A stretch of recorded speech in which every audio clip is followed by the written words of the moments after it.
Assalamu alaikum students. My name is Abdul Wadud Awan from English Department, Abstract Ordnance Road. Students, I welcome all of you to the new class.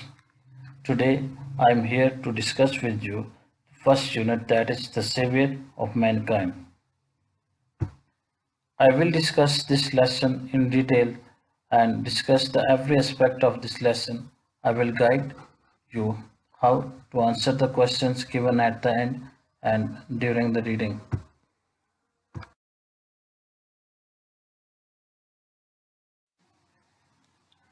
So the title is The Savior of Mankind. Students, after reading this title, three questions come up in the mind.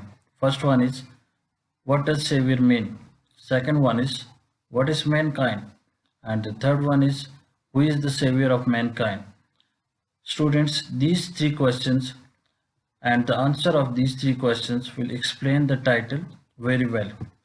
So look one by one these questions. Let's look.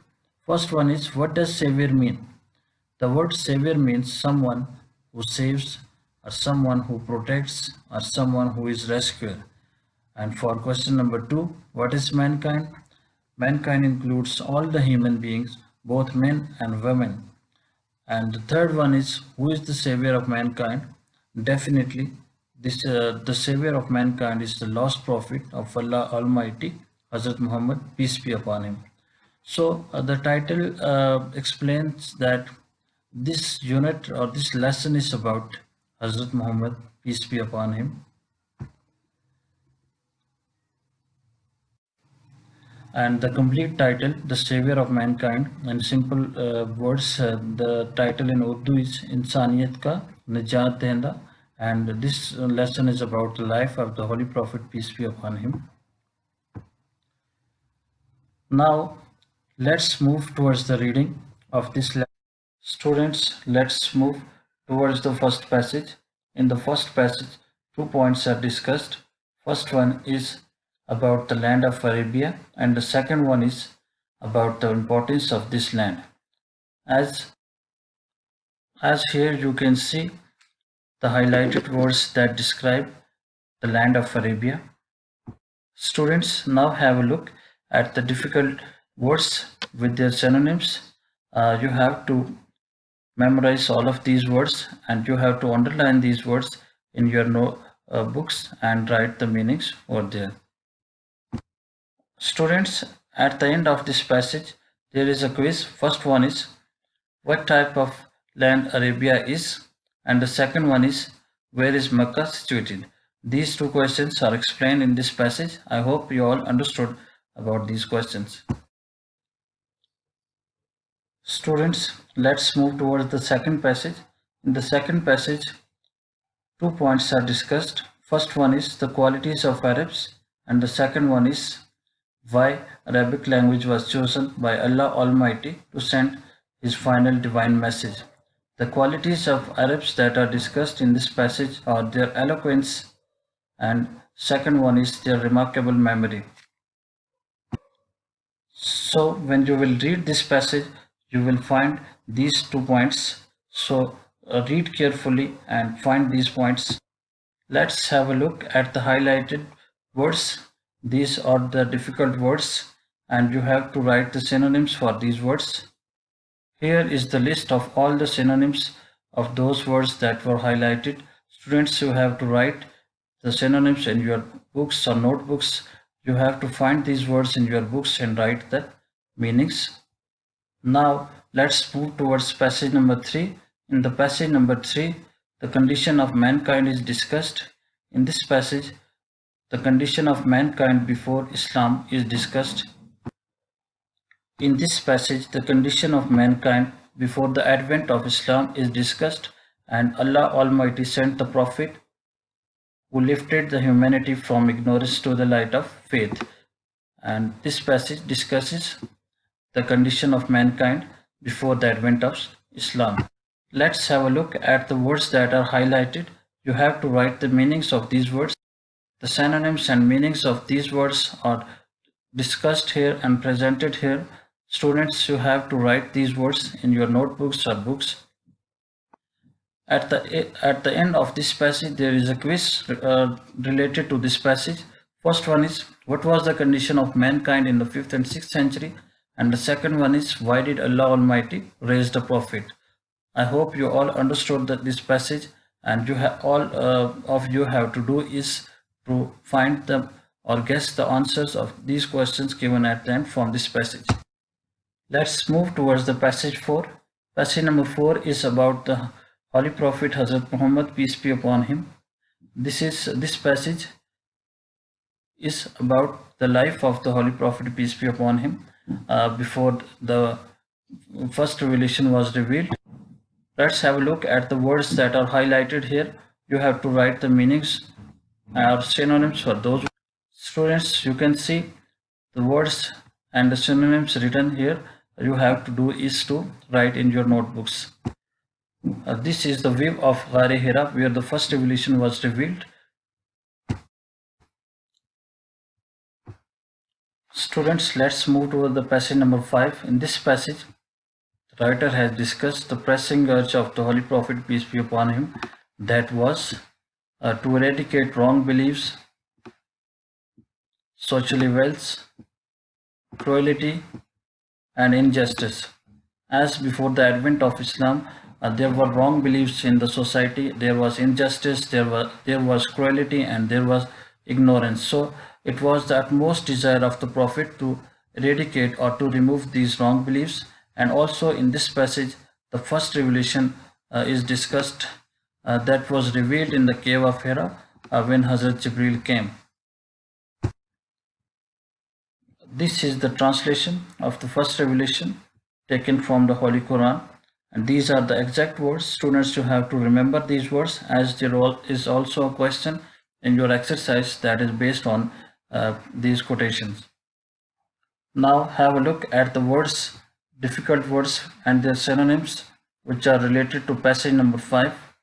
You have to do is to underline these words, find these words in your books and underline these words and write there the exact synonyms or meanings discussed here. At the end of this passage, there is a quiz that is related to this passage, and the quiz is, what was the first revelation? So you have to remember the first revelation, exact quotation words written on your books. You have to remember as it is after understanding. Students, let's move towards the passage number 6. In the passage number 6, mission of the Holy Prophet, peace be upon him, is discussed, and here is also a question in a box that is about the mission of the Holy Prophet, peace be upon him. What was the mission of the Rasul sallallahu alaihi wasallam? So in this passage you will learn about the mission of the Holy Prophet, peace be upon him, that starts from here. His mission was to destroy the nexus of superstitious wrong beliefs up to divine bliss. So in this passage, the mission of the Holy Prophet, peace be upon him, is discussed. Students, you have to find the meanings of the difficult words related to this passage from the dictionary and write in your notebooks and read about the mission of the Rasul sallallahu alaihi wasallam from this passage. Let's move towards the passage number 7. In this passage, the hardships or the difficulties that the Rasul sallallahu alaihi wasallam faced during the preaching of Islam is discussed in detail. And at the end of this passage, there is a question related to this passage, that is, why did the pagan Arabs send a delegation to the Rasul sallallahu alaihi wasallam? The answer of this question is discussed in this paragraph, and you have to arrange the answer from this passage and write in your notebook starting from these 2 points which I have highlighted here. And at the end of this passage, the response of the uncle of the Holy Prophet sallallahu alaihi wasallam, the response of the Rasul is discussed to his uncle, which is here displayed in the quotation mark, and which shows the determination and the firm attitude of the Rasul sallallahu alaihi wasallam for preaching of the divine message of Allah Almighty. Students, you have to scan this passage and find the difficult words and also find the synonyms or meanings of those words from the dictionary. Let's move towards the next passage. Next passage is passage number 8.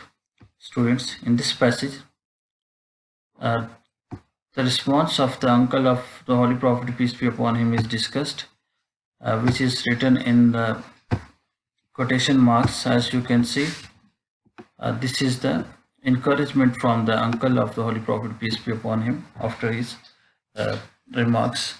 And with the end of the passage 8, there is passage number 9. Before going towards the passage number 9, what you have to do is to find the meanings of the difficult words. First one is firm. You need to use a dictionary to find the meaning. Second one is determination. Third one is dare. And the last one is forsake. Students, all of you have to find these words from a dictionary and write their meanings in your book or notebooks. Next passage is passage number 9. In passage 9, the determination and the achievement of the Rasul sallallahu alaihi wasallam are discussed in detail. Despite of the challenges, he spread the divine message of Allah Almighty all over the world, and this is discussed in detail. You have to do is to find the difficult words from this passage and write the meanings in your notebooks. At the end of this passage, the words of a famous historian, Michael Hertz, about the personality of Hazrat Muhammad, peace be upon him, are discussed here. You have to read these words starting from this quotation marks to the end of the quotation mark. Let's move towards the passage number 10. In this passage, it is discussed that how the Rasul sallallahu alaihi wasallam transformed all the society from ignorance towards the light, enlightenment.